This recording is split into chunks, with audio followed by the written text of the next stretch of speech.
ઉમરપાડામાં આવેલો દેવઘાટ ધોધ જીવંત થતા પ્રકૃતિ સોળે કળાએ ખીલી ઉઠી હતી। સુરત જિલ્લાના ઉમરપાડા તાલુકામાં આવેલો પ્રખ્યાત દેવઘાટ ધોધ વરસાદ બાદ ફરી ધસમસતો વહેતો જોવા મળ્યો છે। ઉપરવાસ અને જંગલ વિસ્તારમાં થયેલા સારા વરસાદને કારણે ધોધમાં નવા નીરની આવક થતાં સમગ્ર વિસ્તાર હરિયાળીથી છલકાઈ ઉઠ્યો છે। વર્ષના મોટાભાગના સમય દરમિયાન શાંત રહેતો દેવઘાટ ધોધ હવે જીવંત બનતા કુદરત પ્રેમીઓ અને પ્રવાસીઓ માટે આકર્ષણનું કેન્દ્ર બન્યો છે। ધોધમાંથી ધસમસતા પ્રવાહના પાણી અને આસપાસના લીલાછમ જંગલના દ્રશ્યો સહેલાણીઓને મંત્રમુગ્ધ કરી રહ્યા છે। રજાના દિવસોમાં મોટી સંખ્યામાં લોકો અહીં કુદરતી સૌંદર્યનો આનંદ માણવા માટે પહોંચતા હોય છે।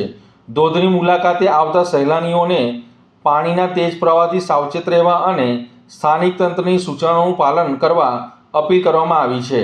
વરસાદના પગલે ઉમરપાડાના દેવઘાટ ધોધને ફરી જીવંત બનાવી દીધો છે અને પ્રકૃતિ પ્રેમીઓ આ માટે સ્થળ પર ફરી એકવાર આવીને પોતાની મનપસંદ ડેસ્ટિનેશન બનાવી રહ્યા છે।